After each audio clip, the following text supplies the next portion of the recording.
आज हम आपके लिए लेकर आए बिहार सरकार के तरफ से एक नोटिफिकेशन जो अपने आप में बहुत ही इम्पोर्टेंट है, ठीक है? तो जैसे कि जो बच्चे का टीआरई 1, 2, 3 में 4 में टीआरई 3 तक ले नहीं हुआ है, 4 तो अभी आया ही नहीं है। तो उनके लिए एक अच्छा ऑप्शन अपॉर्चुनिटी है कि आप जो है वो सहायक शिक्षा विकास पदाधिकारी यानी कि असिस्टेंट एजुकेशन डेवलपमेंट ऑफिसर बनने के लिए उनके पास एक सुनहरा अवसर है। तो आज हम इस चीज़ों के बारे में बात करेंगे कि इसमें कौन-कौन से कैंडिडेट अप्लाई कर सकते हैं, उसके लिए क्वालिफ़िकेशन या डिग्री क्या-क्या उसमें माँगा जा रहा है, उम्र सीमा क्या होने वाली है, इसका फ़ीस जो ऑनलाइन फ़ी है वो क्या होने वाला है, इसका लास्ट डेट और कब तक इसको फॉर्म फिल कर सकते हैं, ऑनलाइन डेट क्या है और साथ ही साथ रिज़र्वेशन का जो कोटी है वो किन पोस्ट के लिए कितनी-कितनी पोस्ट रिक्तियाँ है, इन सब चीज़ों के बारे में बात करेंगे और लास्ट में हम लोग ये भी देखेंगे कि सिलेक्शन प्रोसेस क्या है और इसमें किस तरह के क्वेश्चंस पूछे जाएँगे, उसके कट ऑफ क्या होंगे, इन सब चीज़ों के बारे में आज इस वीडियो में हम लोग चर्चा करेंगे। तो चलिए शुरू करते हैं आज का ये वीडियो। जैसा कि आपको मालूम है कि जो बिहार सरकार के द्वारा यानी बिहार लोक सेवा आयोग बीपीएससी की तरफ से जो नोटिफ़िकेशन निकाला गया है, उस नोटिफ़िकेशन का नाम है सहायक शिक्षा विकास पदाधिकारी यानी कि असिस्टेंट एजुकेशन डेवलपमेंट ऑफिसर। इसमें जो कुल वैकेंसी है वो हमारा 935 कुल वैकेंसी है यानी कुल रिक्तियाँ है इसमें, ठीक है? तो ये एक चीज़ हम लोग समझ में आ गया है कि पोस्ट क्या है, ठीक है?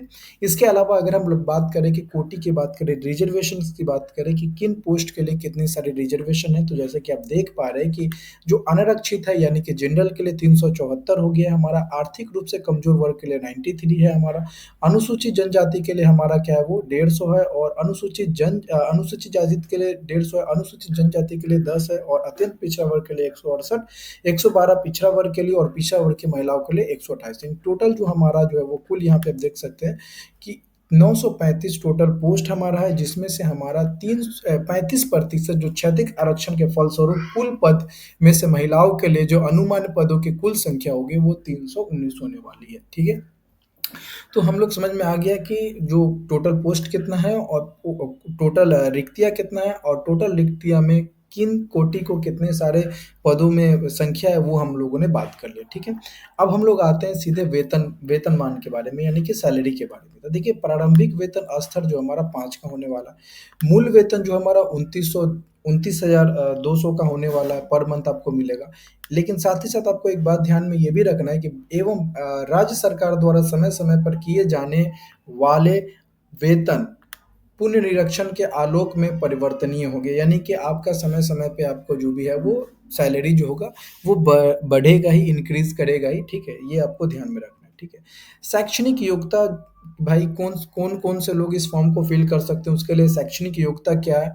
तो किसी मान्यता प्राप्त विश्वविद्यालय से स्नातक या समकक्ष होनी चाहिए आपके पास।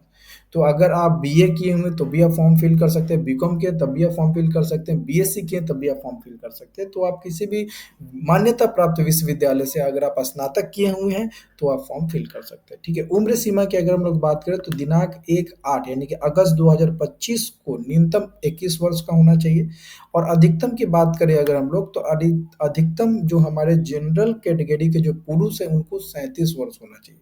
लेकिन अगर हम बात करें पिछड़ा वर्ग की बात करें या फिर अत्यंत पिछड़ा वर्ग के पुरुष और महिलाओं की बात करें, साथ ही साथ हमारा जो जनरल की महिला है उनकी बात करें तो उसमें 40 वर्ष का मतलब कि छूट दिया गया, ठीक है? यानी 40 वर्ष तक आप फॉर्म फिल कर सकते हैं। अगर मैक्सिमम 40 वर्ष है तो फिर फॉर्म फिल कर सकते हैं। अनुसूचित जाति और अनुसूचित जनजाति के महिला और पुरुष के लिए जो हमारा है 42 वर्ष दिया गया है मैक्सिमम, ठीक है? इसके अलावा अगर हम लोग बात करें कि चयन चयन प्रक्रिया क्या होने वाली है, सिलेक्शन प्रोसेस क्या होने वाला है, तो देखिए चयन प्रक्रिया में जो हमारा पहली बात की लिखित परीक्षा होगा, ठीक है? लिखित परीक्षा यहाँ पे देख लीजिए, लिखित परीक्षा जो हमारा होगा वस्तुनिष्ठ का आयोजन किया जाएगा, यानी कि सारे के सारे क्या होंगे ऑब्जेक्टिव टाइप ही होने वाले हैं। अब इसके क्या-क्या हमारे पैटर्न होंगे वो हम लोग समझते हैं। देखिए पैटर्न पहले वे में क्या होगा कि हमारे भाग में पहले पैटर्न में क्या होगा सामान्य भाषा होंगे। सामान्य भाषा में 2 कैटेगरी किया गया, 2 पार्ट किया गया। पहले पार्ट में हमारे सामान्य अंग्रेजी के होंगे जिसमें हमारा 30 अंक के हमारे क्वेश्चन होंगे। भाग 2 में हमारे सामान्य हिंदी के होंगे जिसमें हमें 70 अंक के क्वेश्चन होंगे। ये जो क्वेश्चंस होंगे वो ऑब्जेक्टिव होंगे और 100 टोटल क्वेश्चन हमारे कितना हो जाएंगे 100 हो जाएंगे। 2 घंटा का आपको टाइम दिया जाएगा और कुल अंक जो हो जाएंगे 100 मार्क्स के होंगे, ठीक है? कुल अंक जो हो जाएंगे हमारे 100 मार्क्स के। लेकिन इसमें एक चीज समझना है, क्वालिफाइंग जो हमारा जो है मिनिमम क्वालिफाइंग जो है वो 30% मार्क्स होना चाहिए इन बोथ लैंग्वेज। तो बोथ लैंग्वेज में हमारा कहने का मतलब यह है कि अंग्रेजी में भी आपको 30% आपको क्वालिफाई करना है और हिंदी में भी 30% क्वालिफाई करना है। यानी ऐसा कैंडिडेट जो अगर कम से कम 9 मार्क्स लाता है अंग्रेजी में और कम से कम अगर वो 21 मार्क्स लाता है सामान्य हिंदी में, तो वो क्वालिफाई माना जाएगा। लेकिन अगर वो किसी एक विषय में 40-50 मार्क्स ला दे और किसी दोनों में से किसी एक विषय में अगर वो कम मार्क्स लाता है, 30% से कम मार्क्स लाता है, यानी कि अंग्रेजी में 8 ला दिया या फिर हिंदी में हमारा 20 ला दिया, तो वो क्वालिफाई नहीं माना जाएगा। तो ये क्वालिफाइंग मिनिमम क्वालिफाइंग जो है वो हमारे दोनों सब्जेक्ट में कम से कम 30% होना ही चाहिए। ये बात हम लोग समझ में आ गया। सेकंड जो हमारा पैटर्न है वो हमारा सामान्य अध्ययन का होगा। सामान्य अध्ययन किस टाइप का क्वेश्चन पूछा जाएगा, इसमें ऑब्जेक्टिव होगा। अब इसमें कौन कौन सा क्वेश्चन आएगा वो हम आपको आगे बताएंगे। अब इसका टोटल क्वेश्चन जो होंगे वो हमारे जो होंगे 100 होंगे, 2 घंटे का दिया जाएगा और इसमें जो होगा टोटल मार्क्स 100 मार्क्स का होगा। इसके साथ जो तीसरा पैटर्न होने वाला है वो हमारा सामान्य योग्यता यानी जनरल एप्टीट्यूड होने वाला है और ये भी हमारा ऑब्जेक्टिव टाइप का होने वाला है। 100 क्वेश्चंस इसमें भी होंगे, 2 घंटे का आपका टाइम इसमें भी मिलेंगे और 100 मार्क्स का इसमें भी होगा, ठीक है।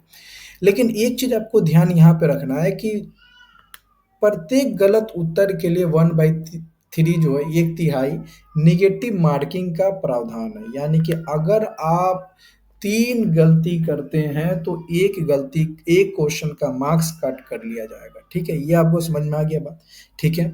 और ये वही बात लिखा हुआ है यहाँ पे भी, सामान्य भाषा यानी कि सामान्य अंग्रेजी एवं सामान्य हिंदी के पात्र क्वालिफाइंग होंगे। यहाँ पे भी वही बात दिया जा रहा है कि क्वालिफाइंग ही होंगे, इसमें कट ऑफ का कोई भी नहीं होगा, जिसमें प्रत्येक में न्यूनतम जो हमारा 30% अंक प्राप्त करना अनिवार्य होगा। और इसमें सामान्य अंग्रेजी में सामान्य हिंदी में अलग अलग न्यूनतम अंक प्राप्त होने पर ही अन्य पत्रों का मूल्यांकन किया जाएगा। यानी कि अगर आप इसमें लैंग्वेज में नहीं पास होते हैं तो फिर आगे आपको रिजेक्ट कर दिया जाएगा। ये साफ तौर से आपको बोल रहा है कि यहाँ पे देखिए न्यूनतम प्राप्तांक नहीं प्राप्त होने पर अभ्यर्थी पर विचार नहीं किया जाएगा। यानी कि सामान्य अंग्रेजी और हिंदी में अगर आपका न्यूनतम मार्क्स अगर आप नहीं ला पाते, 30 मार्क्स दोनों में अगर आप नहीं लाते 30%, तो आपको जो नेक्स्ट प्रोसेस के लिए नहीं सोचा जाएगा। साफ क्लियर कर दिया गया। अब ये जो है हमारा सामान्य भाषा लेने का मकसद क्या है? देखिए ये सरकार ये कर रहा है कि हम सिर्फ इसलिए लेना चाहते हैं क्योंकि जो सामान्य अंग्रेजी है एवं सामान्य हिंदी के प्रश्न इस तरह के होंगे कि अभ्यर्थी की भाषा संबंधित जो प्रयोग की समझदारी की जांच की जा सके। यानी वो सिर्फ ये देखना चाहेगा कि भाई आपको अंग्रेजी की समझ है कि नहीं, हिंदी की समझ है कि नहीं, अगर है तो बस इसीलिए आपको क्वालिफाइंग दिया गया, इसके अलावा और कुछ नहीं। सामान्य अध्ययन जो होगा, हमारे सामान्य अध्ययन में क्या-क्या पूछे जाएँगे? सामान्य विज्ञान होंगे, राष्ट्रीय तथा अंतर्राष्ट्रीय महत्व की समसामयिक घटनाएँ होंगी इसमें, भारत का जो भी होगा इतिहास होगा, साथ ही साथ हमारा बिहार का इतिहास की प्रमुख विशेषताएँ होंगे, सामान्य भूगोल से रिलेटेड क्वेश्चन होंगे, बिहार के प्रमुख भौगोलिक प्रभाग होंगे तथा यहाँ के महत्वपूर्ण नदियाँ होंगी, ठीक है। तो ये बिहार के जो भी महत्वपूर्ण नदियाँ उनके बारे से रिलेटेड क्वेश्चन आ सकते हैं।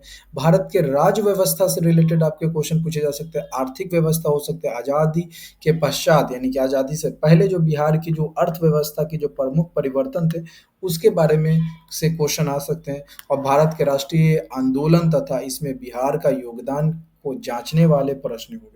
तो ओवरऑल आपको जो सामान्य अध्ययन का जो एक सिलेबस है वो बता दिया गया है कि ये लेवल का क्वेश्चन होंगे, इनमें से क्वेश्चंस को उठाए जाएंगे, ठीक है। वहीं बात करें जनरल एप्टीट्यूड की बात करें तो जनरल एप्टीट्यूड यानी कि सामान्य योग्यता जो होंगे प्रश्न पद्धति से संबंधित प्रश्न होंगे। अब संख्या पद्धति क्या होता है? नंबर सिस्टम हम लोग बोलते हैं हिंदी में।